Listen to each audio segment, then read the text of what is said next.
Hi, this is Don Matteo, and you are listening to the Ought to Know Better podcast. Let's do this. Leeds are shit. We're recording, you know. Oh, shit. We're the good start. I don't think we've got the personnel. You can fucking laugh all you want, you absolute bellend. I think about things. That's why you lot are idiots. A melted version of a dick that's been shrink wrapped. The absolute elite shithousery of this. And here we are. Hello. Good evening and welcome to tonight's edition of the Ought to Know Better podcast. This is the Aftermatch podcast, also known as Berardi and Cook. I am your host for this evening. I am Gilly, and I am joined by my able assistant, Karl. How are we doing? Technical difficulties aside, not too bad. Excellent. Brentford. So let's talk about pre-game. I had expected a challenging game. If you look at their home record this season, it's very good. I think they've only lost to Man City at home all season, beating Liverpool, maybe Arsenal. They've played some decent size at home, and they've played pretty well, and they've beaten most of them. So I always figured it was going to be a challenging game. So going into it, I'm thinking the setup for the 3-5-2 seems to be working, albeit we've been finishing games when it's not entirely gone our way with a back four. But the 3-5-2 makes us quite difficult to beat, but also enables our defence to get more involved further up the pitch as well somehow. It seems to just give us the right balance. So I was hoping for the 3-5-2, but in the build-up to the match, what were you thinking? Where were your head at in terms of the expectation rather than hope? Well, I think we've kind of seen a pattern now over the last couple of games where he's quite confident in playing the 3-5-2 at the moment, and if needs be, reverting back to the 4-3-3, which I think has brought a lot of fruition in the last couple of games as well. You know, changing up the style, bringing on certain players. I was hoping for a 3-5-2 today. I'll be perfectly honest, which I thought if we're honest, it's a little slack when we don't have Nyemecha and Calvert-Lewin up there. It doesn't work quite as well, but it's still very effective if you can get the likes of Okafor in and around Calvert-Lewin for those knockdowns, which you could see today. He was stuck to him like glue for a majority of that game whenever it was played forward up to Calvert-Lewin. So I going into the game, we know we've got the gif of, or the media thing or whatever of Neil Warnock saying it's we're in London, aren't we? We're in London, aren't we? That boy. Yeah. So it's one of those where I think expectations. Hang on. We're in London. That's the fucking difference. That's the fucking one. There we go. No. Yeah, I think the expectations going into it were that we're in London. Anything we can do to not lose is a bonus. But to be coming away from that, potentially, we'll talk about it later, looking at a Stonewall penalty for me, we can kind of be disappointed in how the ref the game and how we came away from the 95 minutes or whatever was played with only a point. But the expectation on the formation, like you mentioned earlier, I kind of half expect us now to start every game like that. Yeah. Because, like you said, it's solid. At one point, he had Rodon up on the right wing. Nearly got played in by bloody Bogle at one point, and he took the ball on and then played it back to Bogle and kind of reverted to the back three again. And it was like, all right, normal service has resumed there. But at the same time, it's like, Jesus, you've got Rodon getting up there. So you're right in what you're saying. It does give us the bit of a, we can get forward and in many areas. But I did like how the wing backs are starting to get into the system a little bit more. I thought, barring Goodmanson's, let's just call it a very, very, very soft penalty to give away. I thought he had your man on toast the whole time. I don't think he was really bothered by him until he started getting cramped towards the end of the game when he came off, to be fair. And Bogle, well, I've said it before, he started life as a right midfielder. So naturally, he's going to be more attacking minded in a wing back role, even though obviously that's the role that they're going to play. But he's got that impetus to get forward in a more attacking threat now, and we're starting to see that he's a good asset to have there right back at the moment. Oh, absolutely. And so that ball early on, where Bogle played down the channels for Calvert-Lewin to run onto, I think you are right that we're like a little bit without Metcha there as a presence. Albeit I don't think Okafor played badly. He's just he's a winger. And Metcha's a striker. So I think that when Calvert-Lewin's played that ball in, he's not looking for a cutback. He's looking for a striker to make a front post run. And I think if Metcha's on, we probably score there. Yeah. Because he's just got that instinct of a striker rather than the creativity and thinking. So Okafor had found himself some space, but at that point, running to the byline like that, Calvert-Lewin can't look up and pick him out. He's got to get the ball in, and he's expecting somebody to make a near post run as he would. So I think that's a fair statement. But that ball into that space from Bogle, he carried the ball well again. He does. You know, he has played really well again, and I think just after that as well, maybe from the resulting corner, I think Stack and Bogle combined on the right, and then they've almost created something there. So I thought our right hand side looked pretty well today, and Bogle was a lot of that. Are you right? Yeah, absolutely. Yeah, and it's encouraging, and that's why I feel like even if we're coming up against teams like that, like in the championship last year, we were coming up against teams, and we were always coming on going, should be beating these, should be beating these, should be beating these. We were able to impose our style of football, but it's completely different now in the Premier League.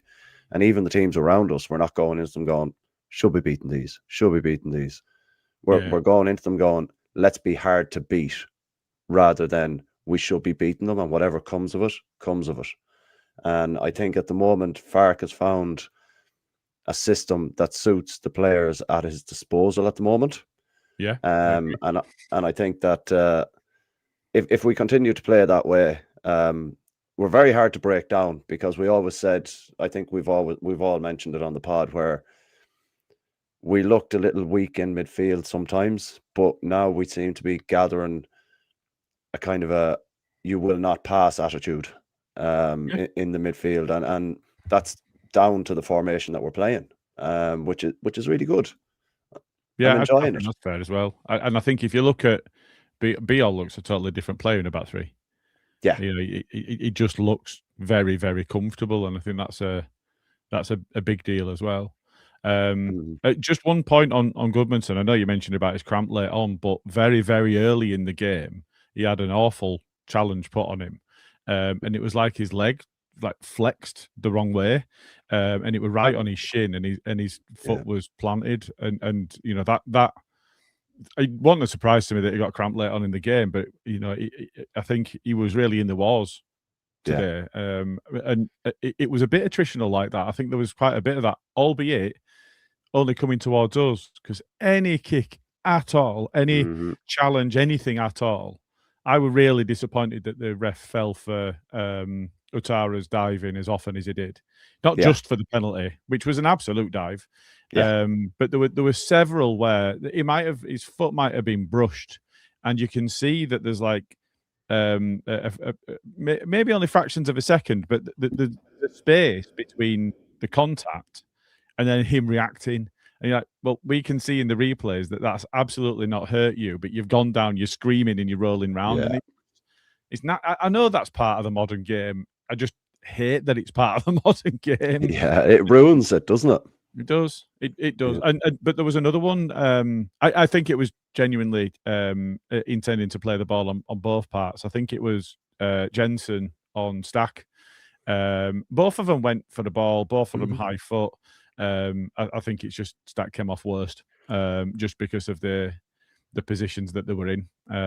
But But yeah, I thought we played quite well. We mentioned about not having Metcha, and his physical presence is a big deal. But one thing I've said in the past is about Okafor and a lack of pace.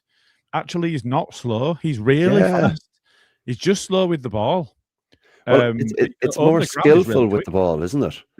He is, and he's got very, very fast feet. Yeah, he just doesn't seem to move over.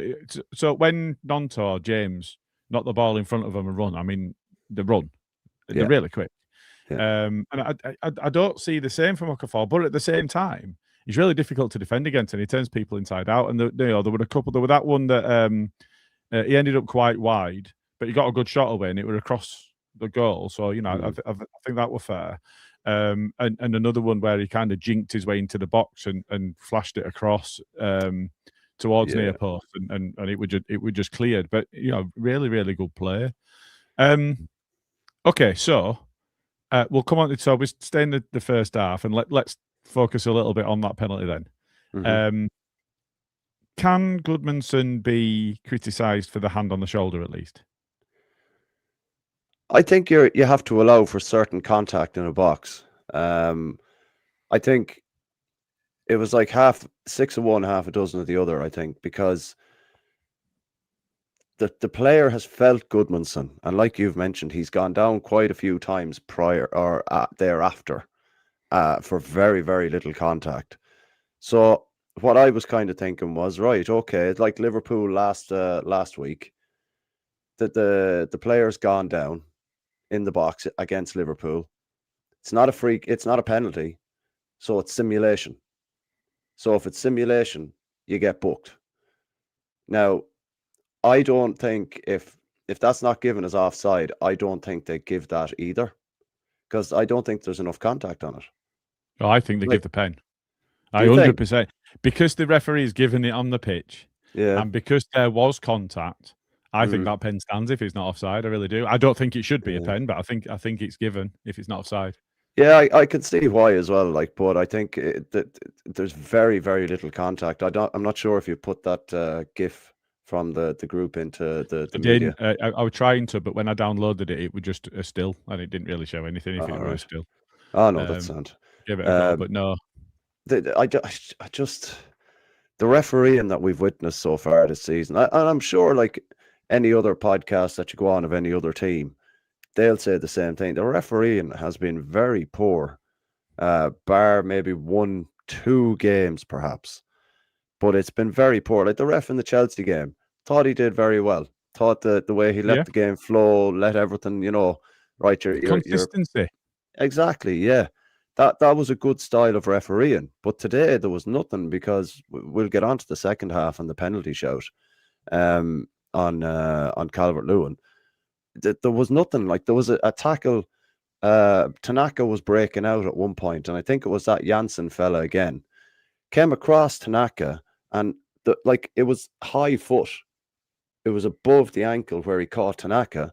There was no free kick, none whatsoever. Correct. And you're kind of like, how is he not given that? Because it's a high foot. The referee is in a very good position. You can even see it from the replays that they show. The referee is in a good position. The player was out of control, and he didn't get any of the ball, and he's just cleaned Tanaka out of it. Now, I'm not defending Tanaka to the point where we all know it wasn't his best game. There was a lot of sloppy passes. I don't think he was reading the game very well today. There was a couple passes where from out wide left, he played it back inside, and they turned it over quite easily. And then there was another one on the right-hand side where he thought Bogle was going to be there. So it was on the halfway line where Bogle played it into him, and he played it back out. But Bogle had made the run around the fullback, that's where the ball should have gone. But he was a bit slow off the mark today now, Tanaka. And that's not roasting him by any means. Not every player can have the game of their life every game. But those kind of things. He was poor today, I think. He was poor now. I was fuming at him. Yeah. I don't think he's been particularly good since he came back from injury. He scored the goal late on against Liverpool. Yep, fantastic. But his all-round play, I don't think he's been at the level that we've seen from him prior to his injury. So, do you remember Solomon last season took maybe 5 or 6 games to get up to speed. And once he did, he was absolutely flying, and him and Dan James were on fire for about 3 months. Absolutely carried us through that period, no problem at all. But it did take him a little bit of getting going. Tanaka doesn't strike me as that sort of person because he's got that. He just seems to have an innate fitness about him.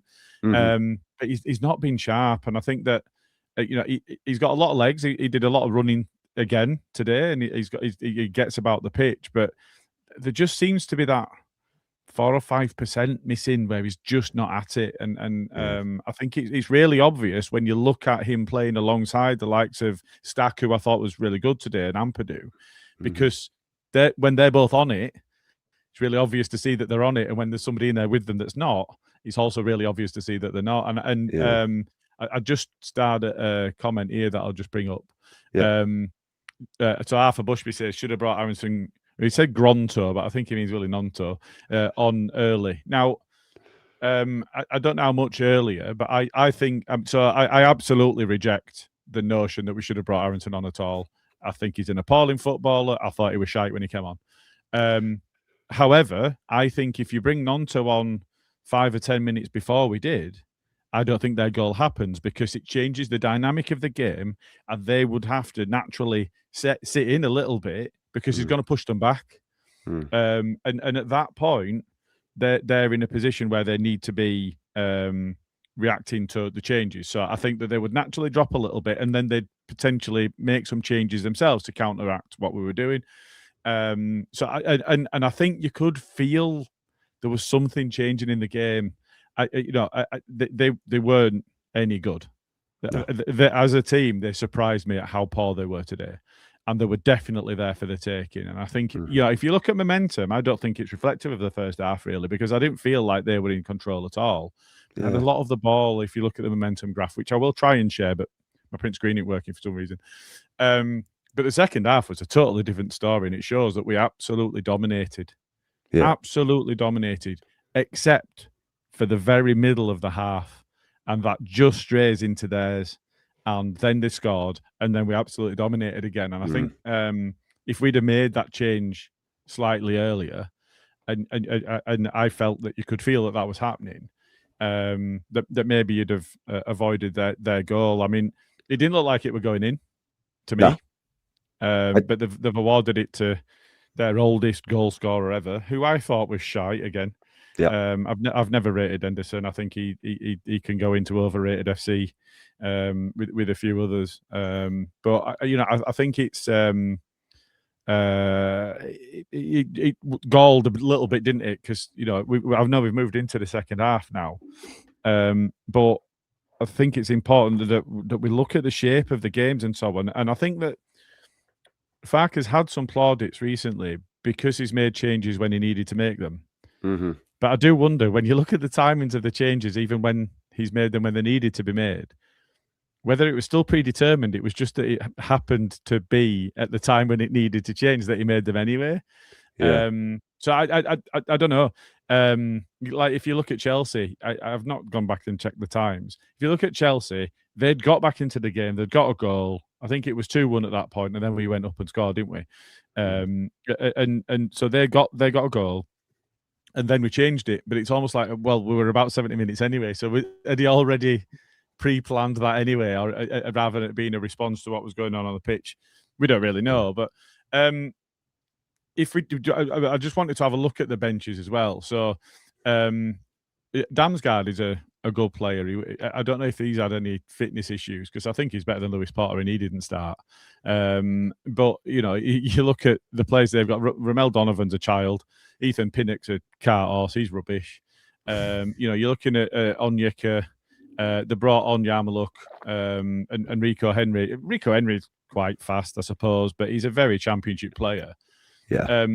I thought their bench was quite weak, but if you look at ours, so we've got Pirro that's not getting any minutes. We've got Gruev that's a defensive midfielder.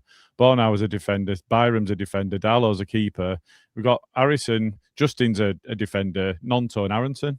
Aronson's shit. So if you're trying to make a change to the attacking aspect of the game, basically we've got Harrison on Nonto.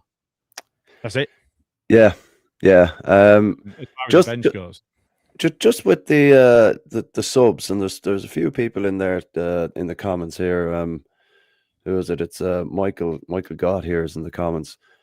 Only thing that irritates me with Daniel is he never hardly subs before the opposition do. Now, I can understand why he does that, because when you're in a game, and we were very much in the game for quite a while, I think it's not a reactionary thing. It's more of a tactical thing when he does sometimes make them after the opposition, because when they brought on Dansgaard and they brought on a couple of others, they brought on your man, the fullback that we know he's good at getting forward and he's quick and yeah, it's Rico Henry. Yeah, Rico Henry. Yeah, we encountered him quite a bit in the Championship, didn't we? Yeah. I think he's actually doing it tactically rather than kind of going, right, okay, I'm just going to do it because they're doing it. I think you bring on Nanto, obviously you bring on Aronson because they're the only two attackers that we have on the bench. But you then change the system, so it kind of eliminates what Rico Henry is going to come on and do, and limits him to the amount of stuff that he's able to then, apply to the game and getting them forward. I thought he was quite poor when he came on, Rico Henry. So I think, yeah, I understand what you're saying, Michael, in that can be very reactionary with his substitutions.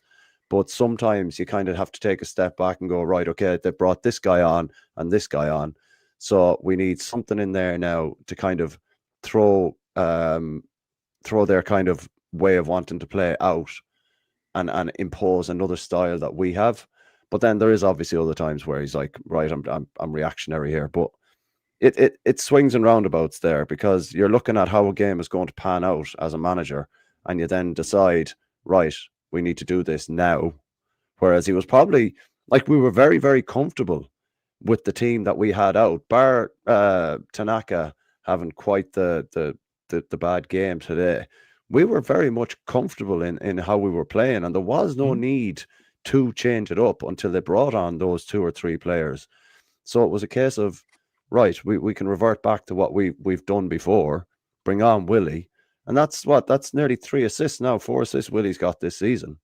And that was a cracking ball in as well. Absolutely stonking ball in, so that's all off the bench. So you can say it's reactionary, but you can also look at it and go, maybe it's tactical because of who they've brought on. We need to nullify that, and we limited Rico Henry and Nasgard for the large part when we did kind of bring the subs on at that particular time. So it's a swings and roundabouts kind of thing. There were 12 minutes between them, though. There were 12 minutes between their changing hours. Yeah, but you can also, that gives you time to assess the situation and see what needs to be done rather than what everyone wants you to do. So I get that there was 12 minutes between them, but you also got to look at it from a different angle as well. Like, it's not always going to be, we can give out now because it's been reactionary. They've just brought on subs. We need to do it, and he's not doing it, and blah, blah, blah. You have to kind of take a step back and look at the tactical side of things. We nullified Rico Henry when we changed it up. We then brought James Justin on to kind of add to that nullification of that side of the pitch with the fresher legs.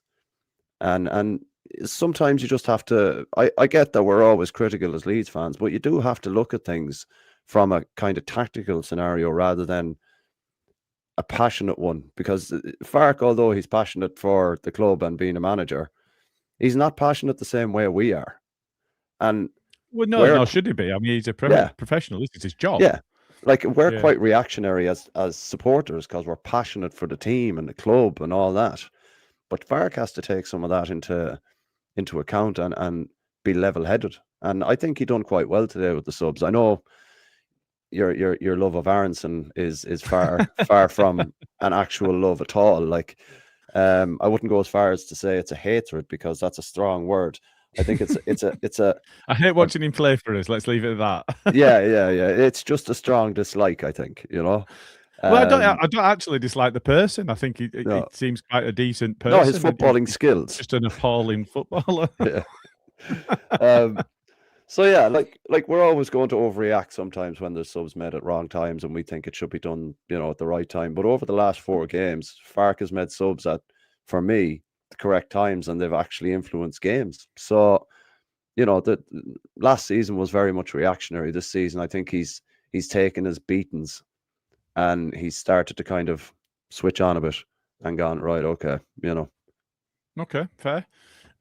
So we'll go back to the start of the second half because I skipped us forward a little bit. So one of the first things that happened was the penalty shout from our aspect, and I think if the first one in the first half is not offside, I think it's given on the principle that the referee gave it on the pitch, not because I think it is, nor do I think it should be. But the one on DCL is more of a penalty, surely, than the one that Brentford were actually given and then was overruled. Yeah, it's assault. Simple as that.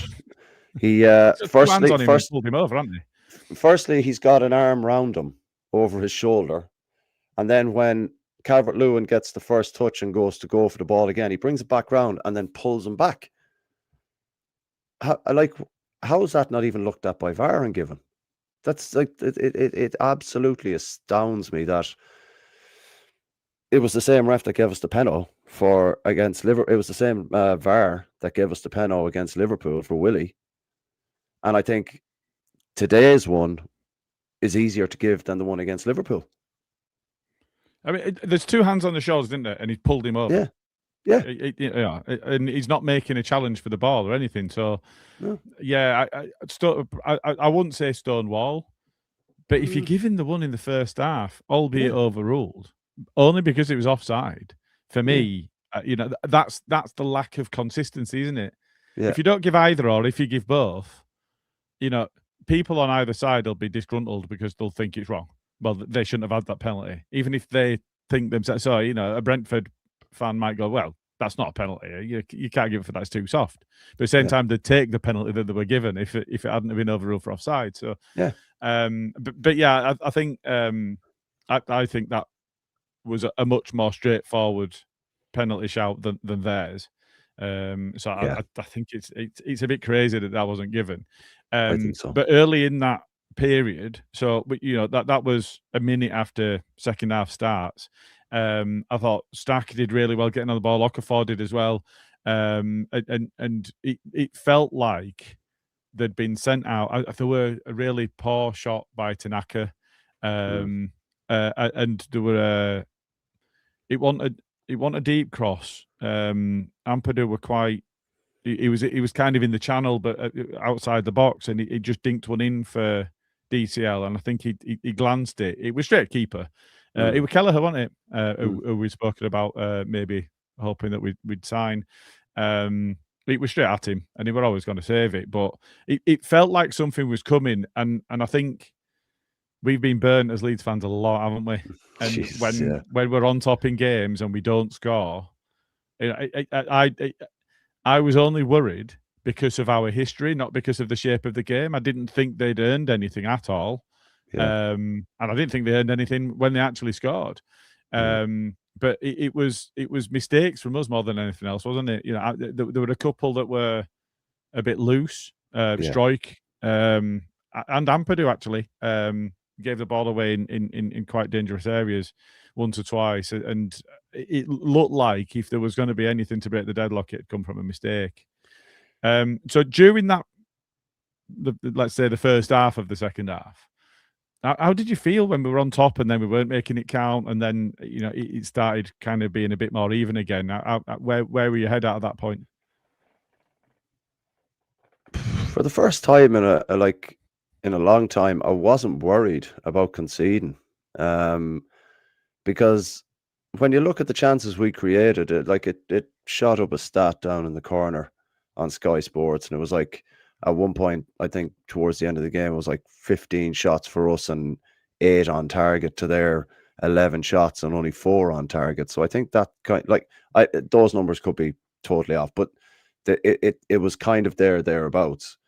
And for that reason alone, I in the first half, I wasn't worried about us not putting them away, because in the last 3 games, we've shown we can score. This is the thing now. 3 against Chelsea, 3 against Liverpool, 2 against City. No slouches by any means, any of them teams. So I think if we can keep creating chances the way we're at the rate we're creating them, there's absolutely nothing to say that we can't get those 1, 2, 3 goals. Sometimes we just have to, the luck doesn't fall with you in certain areas of the game. And, there was like you mentioned earlier on, there's the one where Okafor broke into the box, got to the byline, and you could see he looked up trying to find Bogle, and Bogle was in the perfect spot. Yeah. But they just got a touch on it right inside this. Foot, didn't he? Yeah. Yeah. And you can see that the chance. I'd be more worried if we weren't creating chances. Yeah. But we're creating the chances where we're getting players in the box, and while we're doing that and scoring quite regularly at the moment, I'm not particularly worried, because I feel like if we do concede a goal, I feel at the moment we're always going to score at least one, maybe two, with the amount of chances we create. So Yeah. I wasn't particularly worried, to be fair. But I can understand where you might look at that and be kind of worried. But if we're creating chances, we'll eventually score. That's the thing. It's just when we just don't create, that's when my arse starts to fall out. Like. Yeah, no, I get that, but we have been burnt over the years as Leeds fans, and they did get a goal, albeit massively against the run of play. Even the commentary team said it was against the run of play. It was VAR checked. It looked offside in the build up to me, but apparently they've checked it, so is what it is, and the goal's given.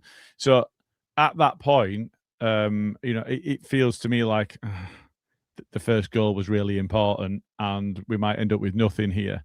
But I think there were another chance not long after that where Okafor kind of slashed it a little bit in the box, and Kelleher made a really good save because it was spinning away from him and it was right in top corner.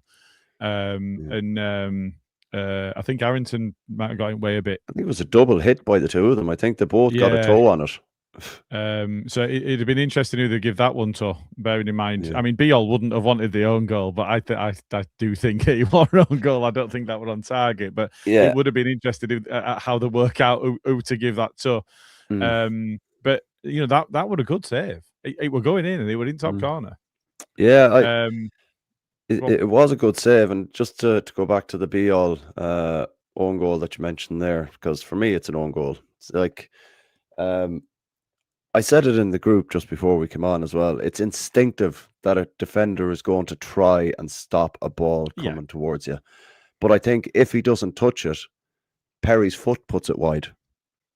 Because it kind of, the touch from Biol kind of takes it over Perry's foot and puts it into the goal, which is kind of annoying. But yourself, as a centre-back, you're going to try and put something on it to get it out, absolutely. So it's just unfortunate how that happened. And look, we could have. He can't have known it wasn't on target either. There's no way. Exactly. You know what I mean? But I do think Perry saves that if Biol doesn't get a touch on it. Yeah, no, that's fair. And then there were another couple of bits where there were one where I think Okafor had made a good run down the left and passed inside to Stack. And he kind of got it under his feet a little bit, and because it looked like he were going to be able to shape to shoot, and then Bogle had made a really good run, but because it were under Stack's feet, he kind of passed it across to Bogle, but it were a little bit behind him, so he had to check his run, and at that point I'm looking at that going, oh, that were a really good chance, and we've not made the most of that at all. And then you're worried about, well, are we going to overcommit without getting the goal? Strike then had one where he dived in and Utara kind of just danced around him, and you think, oh shit, here we go, pushing for the goal, and they pick us off and get another one, and the attack broke down. Not only did the attack broke down, but then Nonto's on the pitch, and I think we've recycled the ball 5-6 times. We're keeping the pressure on. We're building up head of steam. And then there was almost a loose ball, and there's two defenders at Ampadu going for it, and Ampadu just got his toe on it, and he did really well, and he knew he were going to get clattered, and he did. But that was just enough to push it wide, and then what a ball in, but what a header as well. Yeah, absolutely. We all know what Willie can bring to the game. I think, for me, Willie is one of those players. He he sees a pass when he's receiving the ball while it's in transition to him. He sees a pass quicker than two or three players in that team. His first time passing for me is one of the best that we've got. And it's just a shame that the formation we're playing doesn't allow him to be on the pitch more regularly, you know. But the cross today, like that's like, if you're not putting that away as a striker like Calvert-Lewin, you're known for your bleeding, for your headering, then I just get off. Just get off. don't bother your arse. And that's 4-4. You know, we were told that he wasn't going to get all of the Everton fans. I mean, I said earlier in the season, I went on Twitter and I went, no, look, hands up, I had it all wrong. I didn't know his game, and I apologised and held my hands up and went, I just called it wrong. He's an athlete. He's so dominant in the air. It's ludicrous how good he is. When you're putting in balls like that, it did remind me of a Paddy one. I can't remember which one it was, but it kind of just leant back and cushioned it in. And yeah, I think to be able to, because it was slightly behind him, he wasn't able to really get power on it, but he didn't need to. The cross was that good with enough whip on it. Yeah. All he had to do was guide it in the corner, and it was delicious. That's the chance that he needs, isn't it? Yeah, absolutely. So. Like, and I think if we can start providing him with more of those chances, like again, the one against Wolves as well was the same thing. It's just put it into that area where the keeper's not going to come for it, and the defender doesn't know what to do with it, and he'll finish 9 times. Corridor out of 10. Of uncertainty. Yeah, everyone hates it. If you're a centre back, full back, keeper, you don't want it there. That's the spot you do not want it. Because did you see Newcastle's Sunderland's goal today? No, I didn't know. Voltemade is their centre forward, and he'd found himself in the back line off the back of a set piece. It might have been a corner or something, and then the move broke down, but then Sunderland got it again, crossed it in from the right hand side, and because his body position's not right and he's leaning back, he's trying to head the ball clear, but actually it looks like a really good striker's header, and he smashed it in off underside at bar with his head. Was it an own goal? Was it? Yeah, it was a cracker that's unlucky of a finish. But yeah, it's because the ball's in that corridor of uncertainty. Yeah, you don't want to. And now, to be fair, the defender behind him should be absolutely screaming at him because he's perfectly positioned to just nod it clear. It wouldn't have been an issue at all. If he'd have missed it completely, there's no danger at all. Defender just clears it. But yeah, as it is, because his body position was wrong, he's kind of got behind the flight of the ball, and then he's leant back and he's headed it, and it's just flown into net. Bit like Goodmanson against Fulham. Well, that would have flushed on, wouldn't it? That was mad. And that could have just gone anywhere. But so I think we look at some of the other chances as well. That the ball broke for Ampadu, and one touch, and then he had a right effort, and I thought that were rifling it bottom corner. I really did. I thought Gallagher actually saved it. Yeah, it was a bottle and flew off into the crowd, didn't it? Yeah. But that one was a bit unfortunate because he caught it so sweetly. He did, yeah. Well, that's one thing I'd like to see us doing more, is having those pops from outside the box. Like you mentioned the Stack one there. It's the when that ball's played to him, it's the thought of taking a first touch. Whereas his stride, if you watch it, his stride is set up just to fucking whack it like. Whereas he's thinking, I see, Bogle, or was it Bogle out in the box. I should really pass it. Whereas his stride is set for just an absolute howitzer, like, you know what I mean? It's you don't get them any nicer than that.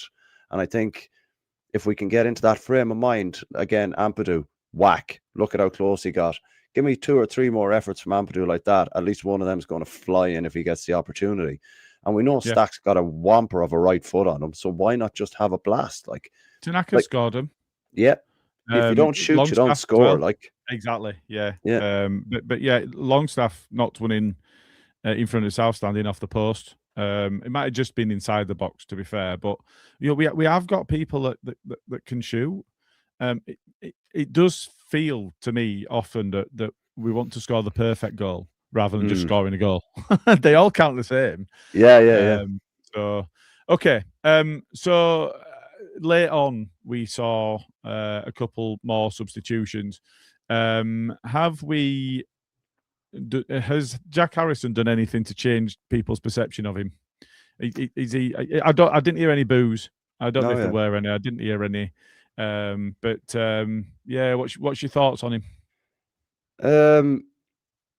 I don't think he's done enough when he's come on for any praise, to be fair. Like, he got absolutely kippered against bleeding Forest when he came on at left back there, so can't really give him any kudos for that. But I think in relation to him kind of taking everything on the chin and, you know, putting in the effort, you kind of got to give him that much. But he's not done a lot on the pitch for me to merit any kind of praise at the moment. When he does get on the pitch, he needs to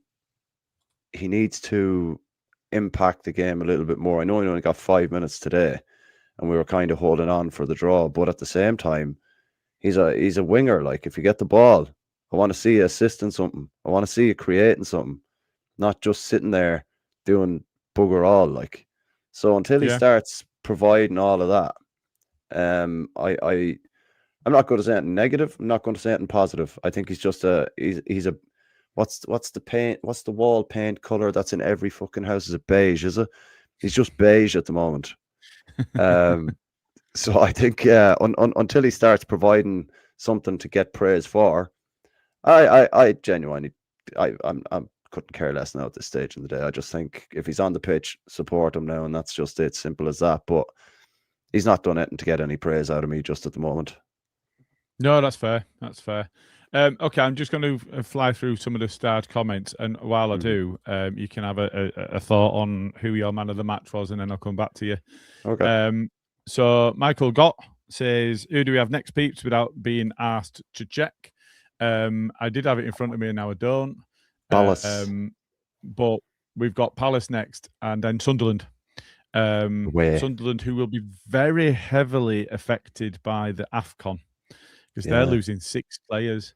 And it doesn't matter which players you lose. If you lose 6 players out of a squad, that's very, very difficult to overcome. So that, you know, whether that upsets them enough for us, you know, that'll be a challenging match because they'll be well up for it after a lot of the talk about, Sunderland are gone, but it's Burnley that we need to be in front of.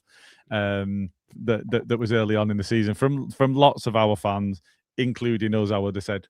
So, you know, they've done a lot to prove those doubters wrong, you know, and then they've gone to the Tyne-Wear derby and they've beaten Newcastle, who would have been very heavy favourites, and they're in 7th place. I'll be honest, like, I'm not quite sure why Newcastle were going into it as favourites, because they're still in the lower half of the table. I think if anything, it's just because of amount of their money they've stature. been on the squad. Yeah, it's their stature within the Premier League and the length of time they've been in there. They naturally become favourites. But the form team going into that were Sunderland, not Newcastle. Absolutely. And I think you have to give credit where credit's due. Sunderland have really shut up a lot of people, myself included. But it's going to be a big 4 or 5 weeks for them now coming up without the nucleus of their midfield. That Siddiqui is gone. They've got a couple of wingers that are going away as well. So it's going to be a big Siddiqui's week. Been really good for him. We were linked, weren't we? Yeah, he's been fantastic. Like, but I'm happy with who we have in midfield at the moment. But I think you got to give him credit where credit's due. Absolutely, yeah. But like, before Sunderland, we've got Crystal Palace and they're 5th. Yes. Even though they got beat by Man City today, they're in 5th. So you know, that's not going to be an easy one either. You know, they're on 26 points, same as Chelsea. No, same as Liverpool, 2 behind Chelsea. You know, quite a distance off Villa, Man City, and then Arsenal. But we are at home. Yeah, so getting beat by Man City is not a slight. Man City are a very good team, and I know that we very, very nearly earned something off them. But you know, they are a fantastic side, and Erling Haaland is just incredible. He's an animal. I'm just waiting for the day that he joins us, man. Towards Yeah. in the twilight of his career. I just, you know, free signing at 31, 32. Yeah, I'd take it, man. I'd take it. Like if he's Yeah, still me banging know. in goals like that, I'd take that all day long. Yeah, but they do have a very big game against a team called Cups in the Conference League before us. So, Oh yeah, God knows. there's a lot of talk, isn't there, about who he's going to play and what team he's going to put out, and because I don't know, they're concentrating more on the league, but at the same time they're doing quite well in Europe, and you know they've got the FA Cup coming up then not long after us and the European game.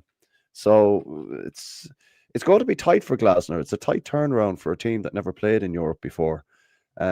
I'm not sure what kind of experience Glasner has as a manager in both league and European competition.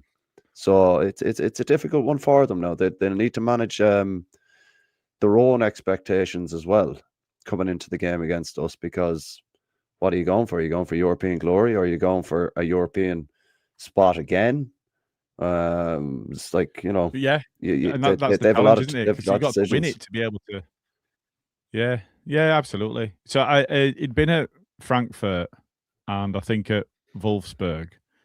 So to answer the question, I don't know whether he's got any significant European experience, but I would have expected Frankfurt to have been in Europe for the 2-3 seasons they were there for. But they're playing very good football at the moment, and I think if you look at obviously they kept Mark Guehi, didn't they? Who was very heavily linked with Liverpool, and I'll tell you something, if he's playing instead of Canate, we don't get we don't get anything from that defense. I think he would have made a big difference to Liverpool this season. I mean, you never know. You never know. No, I thought Isak and others, you know, they spent over £100 million on 2 different players.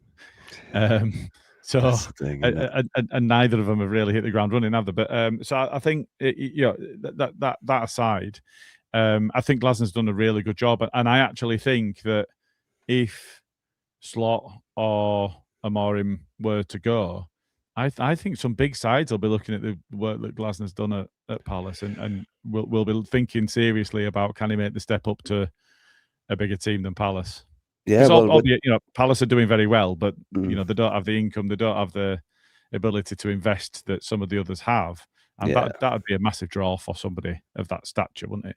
Absolutely, considering what he's doing at Palace at the moment on a limited budget, managed to keep a hold of Gay. It's like he's even got Eddie Nketiah firing on a few cylinders at the moment. Like, and that's the testament of a good manager. It's not down to just his tactics. I'd imagine it's his man management as much as anything else. It's going to be a difficult game. But we'll probably talk about that more on the main pod during the week. Anyway. Absolutely, yeah. Arthur Bushby again says Calvert-Lewin keeps scoring, England number 9 at World Cup, Harry Kane be on the bench. Now it's a bit of maybe it's a little bit of an exaggeration to say that Kane will be on the bench. A little bit of a stretch, but if he keeps this scoring record up, there's nothing stopping him being called back into the England squad. Yeah, well, there's 2 friendlies coming up against very good opposition in Uruguay and Japan. I genuinely don't see, if at present he's the highest scoring English striker in the Premier League. Yeah, and consistency is key to getting in an England team, in a squad. Let's say not necessarily the team.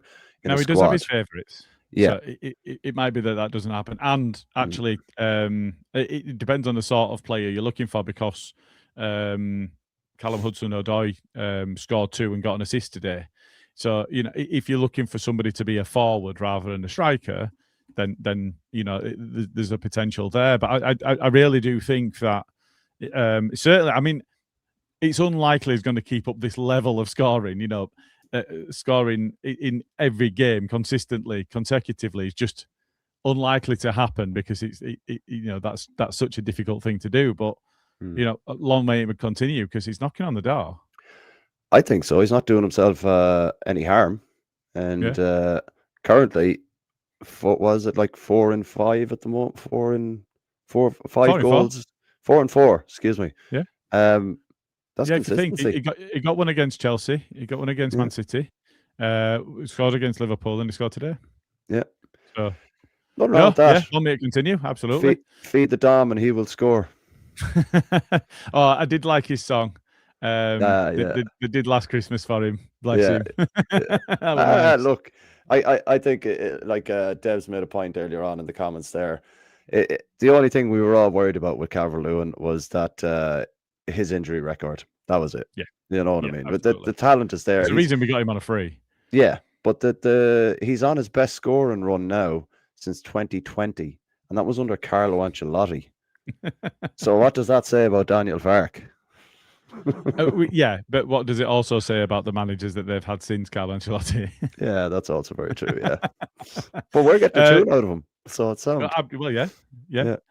Deb says best atmosphere in away this season, which is sounded it. But in such a, the graphic for this podcast was that for a reason, because it was just a Lego house, and it's very small, and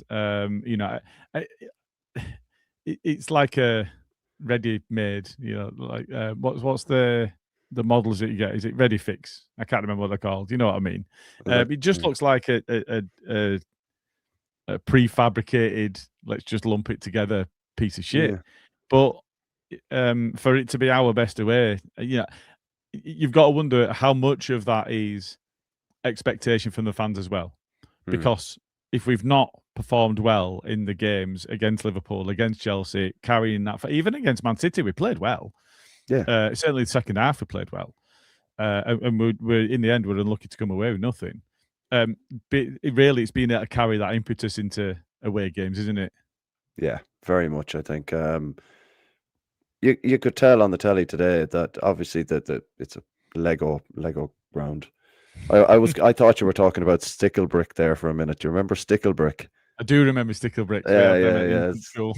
yeah. It's kind of similar to that, like where it's just like clunk. Yeah. But yeah, like their home fans are terrible, man. They're shocking, like. And to say that there's like we only get Airfix. Who said that? Airfix. That's the models I was thinking. Brown there. That's the one. Yeah. Oh, has he said it? He's just literally said it there in the chat. He's right. Yes, absolutely. Yeah. But it's you still have to make noise, and they were shit. The home fans are crap, and it just emphasised how loud we were, which is good. It did. I like. Yeah, long may that continue too. Yeah. Arthur Bushby in the comments again. You lot said, remember Leeds United won't get a point before Christmas. I don't remember us saying that. I didn't say that. I don't remember us saying that. I said I didn't think we were going to get a point against Man City, Liverpool, and Chelsea. And I've held my hand up and gone, it's wonderful that we have. I didn't think that we were going to. That doesn't mean that I hope we don't. But equally, I also said that if Farke is still in post at this point, we have to target Brentford and beyond for points, because it's going to be so difficult in the run-up to those games. Yeah. And that over the Christmas period, we tend to struggle. Historically, we do, yeah. Yeah, so I don't think it was quite that, although it might not have been far off that. Yeah. It could be accurate up to a certain point. That doesn't mean that we're not happy about being unbeaten in the last three, which is very nice to say. Yeah. James Howe 441 says I would have put Nonto on like 55 minutes. That's why really I was saying. I think there was an opportunity to bring him on a little bit earlier and kind of change the dynamic of the game. But I get what you're saying as well, that it felt okay. It felt like we weren't really under pressure and so on. The shape of the game seemed all right. So I get that as well. But lucky I goal. would have brought him on a bit earlier. You know what I mean? Lucky goal. Not something that you can panic and change the formation or the players within that formation about, because we've held them off up until that point, and it's just a jammy old goal that's put them in front. It's not anything to do with the system or the players that we were playing in that system. So I get what James is saying, but we were very much in control and comfortable in that game for large periods. Yeah, also true. Gomez Gang 1 says, what's happened to stack set pieces, especially corners? To hit the ball on the floor and hit the first defender twice on corners is shocking. He does have a very good delivery. It's just maybe it's not as consistent as it had been. But we'd also swapped from Stack to Longstaff on corners. Now, one thing about that is Stack's a unit. You want him in middle. That's the thing, isn't it? Yeah. But yeah, I think he's got a very good delivery on him. It's just quite variable as to how good that is. Not quite as variable as Jack Harrison. But yeah, it is frustrating when it doesn't, because you know how good his delivery can be. It's really frustrating when it's not. So I get the point there. Yeah. Steve Brown pointing out, Ampadu did superbly to keep the move alive with that slide tackle that put the ball to Nonto. Like I said, there were two defenders coming in. It wouldn't have been a surprise had it been someone else. To see them not be able to get to that with Ampadu, you know, he's going to go in and he's going to go in with everything he's got. Oh yeah. And that's what he did. So he did do superbly well, and to even get a touch on it, let alone pick out a man with it. He did really well with that one. But you expect it from him, I think, as well. So yeah, you can't really knock Ampadu for effort and guile and commitment to the cause. That's the thing. So you knew he was either going to take a man or he was going to get the ball. Simple as that. It's not going to be anything else. He's not going to pull out. Like, simple. And I don't know if you picked up on it, but early in the second half there was a throw in for us. And the crowd were moaning that Ampadu had taken a couple of steps away from where the ball had gone out. So he took a couple more steps. So then they got really, really angry. So then when he went to throw it, he ran about 8 yards. Yeah. And they were fuming at him. Raging. Those little things that just really wind people up. That shithousery about it. That is elite shithousery. I love it. He's a fantastic captain as well, to be fair, for the age from, what is he, 24, 23, 24, and he's leading a club like ours. He was 23 when he became captain. Yeah, a big deal. A lot of pressure, and that's a lot of great football ahead of him. Yeah. I like watching him play because he's a shithouse. Exactly. He's our shithouse. Yeah. Richard Hogan says Goodmanson is the worry hobbled off. I think he hobbled off with cramp. He'd gone down 2 or 3 minutes before, but it was cramp. I think if the collision had been an issue, we'd have seen him go off much earlier. So I'm not overly worried about Justin coming in, to be honest. I think that he can do enough of a job. But Goodmanson and Bogle are so good. I want them to play every minute of every game. That's it, isn't it? And they're really important to us. So it is the worry because he hobbled off, but hopefully that was just cramp and we'll see him back. Andrew Thompson 6806 says Aronson's better suited to sub, 20 minutes to make impact. As for DCL, people forget for a lot of his career, everyone was shy and their manager's poor. His best season was under a great coach, Ancelotti. So it's the point that you were making as well. I don't know if you'd read this one or. I'm literally on one screen, so I'm not doing. No, of course, yeah, that was part of his technical issues as well. But if you think of since Richarlison, have they ever really had anybody? Who's the lad that they signed from Burnley? In with plug ears. He's fucking shite. Blake, is it? No. Or Barry, no. Who? Lad with the plug ears. Somebody will. Somebody will. If someone gets that off your description, Dwight McNeil. Fucking fair. Oh, Dwight McNeil. That's the. Yeah, I get you now. Yeah, plug ears. Yeah. Sounds. And he's shy. He really is shy. If I switch back to the comment, somebody will have already said it, I'm sure. But there it is. You look at the wingers that he's played with, and even Nonto, I think, is better than any of them.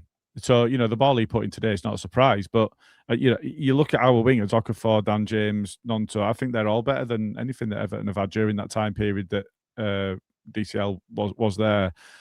Albeit he also had a torrid time of it with injuries, as we've said before as well. So it's difficult because he looks like he's fit and firing, and we kind of rely on him being there. I think if you don't have him or Mecha, that's a time to worry, because the 3-5-2 all of a sudden just doesn't work. He's such a focal point for us. Last comment before I come back to you is Richard Hogan. Be all checking his pockets this evening. Phone, wallet, Thiago. Bar the unluckiness of the own goal. He was fantastic again today. I love the fact that Strike and Rodon know what they're doing. Where, if a ball is going in and it's aimed down the middle, they know not to go for it. They know just leave it to Be-All. Anything that goes in over the top behind Be-All, Rodon is in behind to clean that up. Then it's a case of starting to try and build with Strike to play the passes out of defence. The three of them have their key attributes in that three at the back.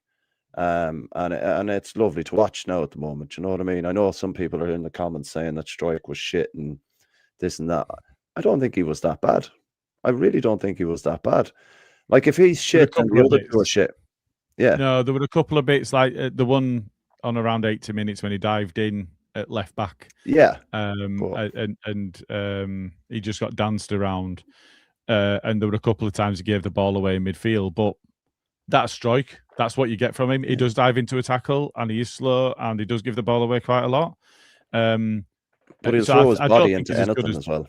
Yeah, I don't think he's as good as the other two. But when you've got all three on, we look settled and assured. So I don't want to be overly critical when we've played well, and we absolutely deserve to take more than just the point today. So absolutely not an issue today, I think. In terms of any particular individual, like I said, I think we did more than enough. I think so. Michael Gott has just said, I think you said we need at least a point a game, Gilly. That's come from Farker. Farker's targeted a point per game average. Yeah. But that's not saying that we expect to take at least a point from every game. It's the average needs to be above a point a game in order for us to survive. That's what is targeted. And I think we're currently at that now, aren't we? Yeah. So we're on. What are we on now? There's 16 games gone, 16 points. 16 That's games, a point a game. Points, yeah. We're on target for staying up. And we've got that. Yeah, if we stay at that, I think we will. Got that little bit of a cushion now between us and West Ham of 3 points. They've got City away that's not next. enough. It's not, but they've got City away next. We've got Palace at home next. We feel quite confident going into Palace at home, thinking we can get something from it. I think we can be confident against anybody at home. We are absolutely monstered Chelsea. Yeah. And we were behind twice against Liverpool. They are the actual champions, and then spent £500 million on their squad. There you go.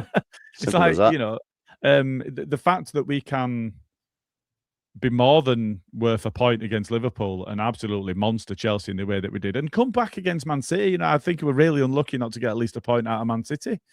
Albeit we were abject in the first half, but they'd not made their dominance count enough in the first half to put the game away, put the game to bed. So that point per game did come from that, but yeah. So I think I'll come back to you then, Karl. So man at match. I'm going to Calvert-Lewin. Not just because of his goal. I think he's leading the line very, very well, regardless of who's next to him. Yes. And I think he emphasizes the fact that this kind of play, although it's very direct and some people might not like it, he's the type of guy that we need there. And I think I think DCL for me. Yeah, no, I think that's very fair. But there is a few that you could give it to. Oh, absolutely. I don't think Bogle, Goodmanson, Rodon, Be-All, albeit he scored the goal, but that's just unlucky. We didn't knock Goodmanson at the same time when he scored against Fulham either. Okafor did well, but Ed Stack played well. I think that's one of his best games for us as well. I'm agreeing with you. I think I'm just shading DCL in front of Ampadu. I think Ampadu were really good today, and DCL was just he's that important to us. You look at Ampadu is really important to us, but Gruev can do a job. He played against Man City. Gruev can do a job. Yeah. We've got Tanaka. We've got, albeit Longstaff's injured at the moment, but we've got Tanaka, we've got Longstaff, we've got Stack, we've got Gruev. We've got players that can play in there. Albeit not at the level that Ampadu does, and not with the shithousery that goes along with it, and not really with the same level of leadership, Longstaff aside, I would say. With DCL, if he's not playing, I don't think the 3-5-2 works without him. That's Yeah. how important he is to us. Yeah. And like we say, we're getting the best out of him at the moment. So yeah, I would go with that as well. And the fact that he's in 4-on-4, that's he's Gotta on give a him hot that. streak at the moment. So Well, make yeah, hay we while are. the sun shines.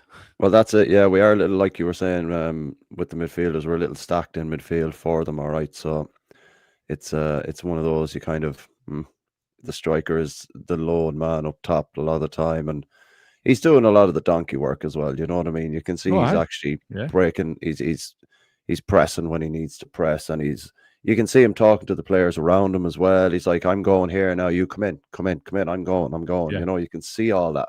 Although you might not see a lot of it on the TV, you definitely see it when you're at games and stuff like that. You can see his communication with those 2 lads around him, 3 lads around him. So, yeah, for me, it's he definitely gets man of the match today. Yeah. Yeah, and it is worth remembering because I'd forgotten this altogether. Whether a bid was actually placed or not, he's actually unclear. But he was very heavily linked with the scum from Everton for a reported £80 million When? in like a couple of years ago. 2020. Okay, right, yeah.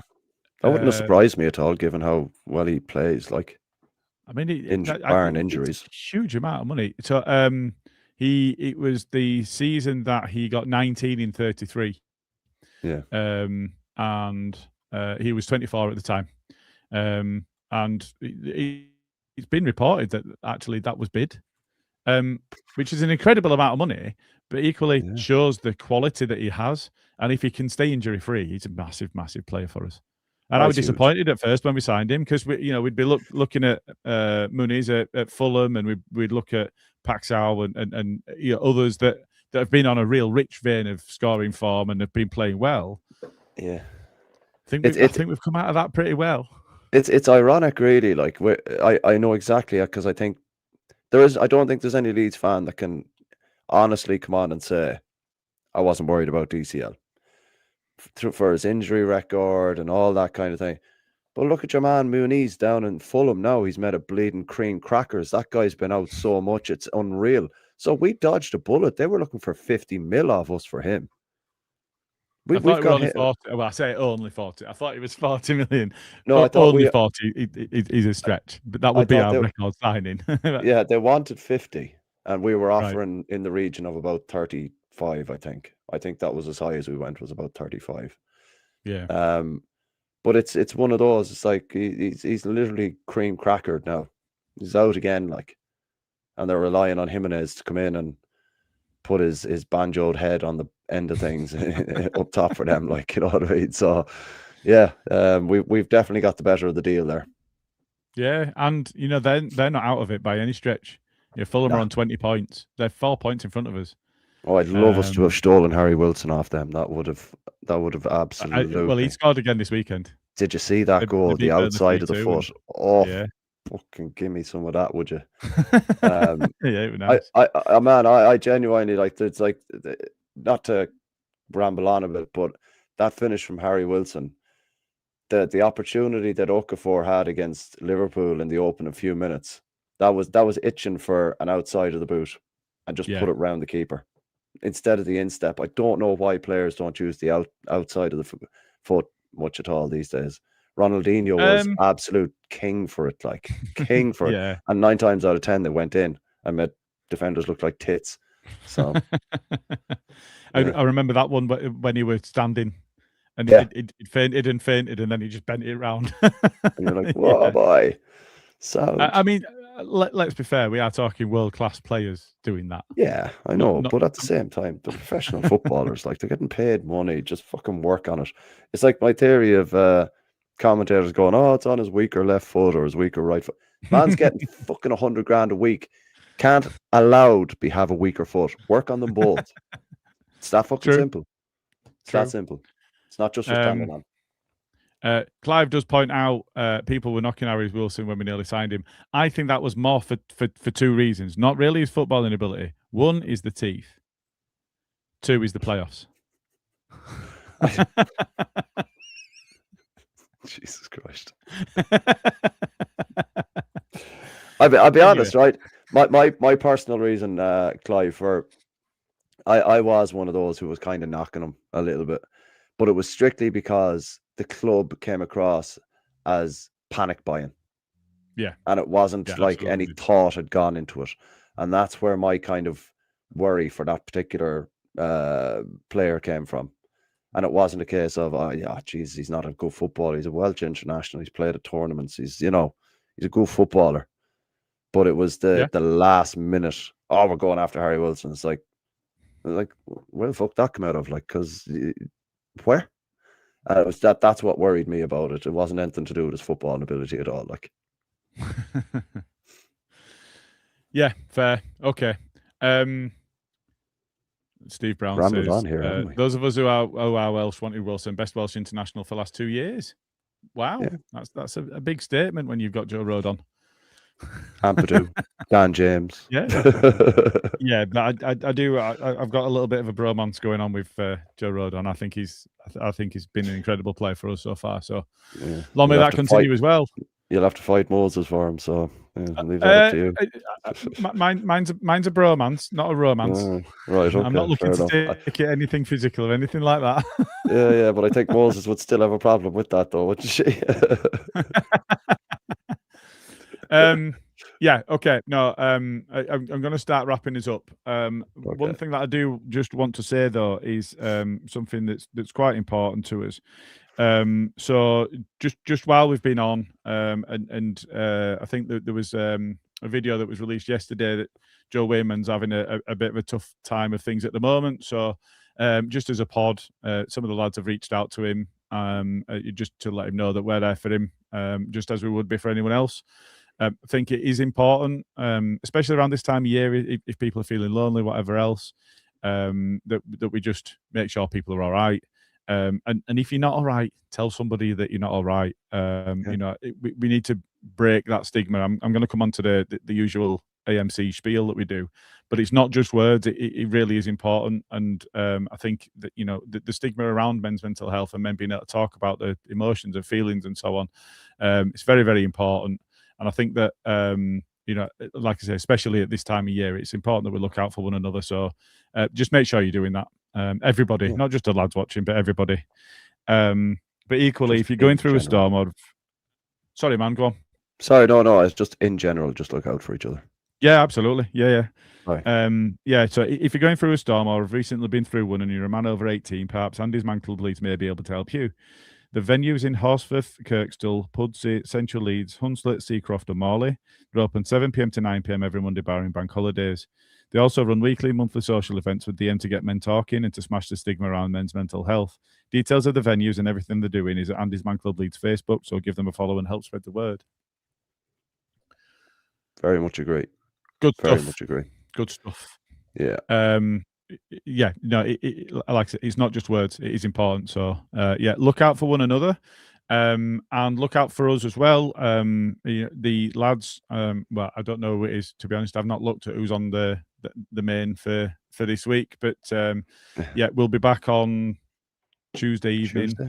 With the main podcast. Hopefully we'll also have another one of the stories from the guys that actually run the AMC bit. We've got some audio that we share, just so that people can listen to the sorts of journeys that other people have been on and know that they're not on their own if they're struggling. Very much not. You know, it affects poor mental health affects so many people. I think it's something like 80% of men up and down the country that will have an issue from one time or another. So absolutely not alone, and it is important to talk. So we will be around on Tuesday evening. So check in. Anybody needs to talk to anybody or what have you, our DMs are always open, so you can message us as well. And yeah, get your Christmas shopping done, because it's not too far away now. And let's go into the Christmas period with another few points, hopefully. So thank you everybody for getting involved in the comments. It is a big deal to us. It helps us keep things flowing, and you know, it means that Karl don't have to just put up with talking to just me, because we get other input as well. And thank you very much to you for joining me, Karl. Not at all. It's been a pleasure as always, and I don't know if I'm on Tuesday night, but I'm sure whoever's on will give the same kind of input. Just want to say, yeah, that's what you were saying there is absolutely spot on. Just look out for each other, lads. And Joe Wayman, you know where we are, man. Don't worry about it. Sound. Yeah. Take care. Absolutely. All right. Thanks very much, everybody. Have a good rest of your evening. I hope you have a nice week, and we'll see you again soon. Bye-bye. Bye-bye. It's all to know better. We all to know much better than letting Karl go on with Jay. Luke's calling out bad weathers, and Smarty is no better, and Gilly gets fan mail again. But every time we go live, shit take has been can't speak or even tell the time. It's Moratoy's out the pram. It's all If I see his mother we in the all know stands, much better. I'm This gonna ends crack an egg show for tonight. And if you like these weapons and you don't think they're balance, please go check out our merch site. Good night. Little tosser, and I hate him. He's shit. He's average, and he's a shit house.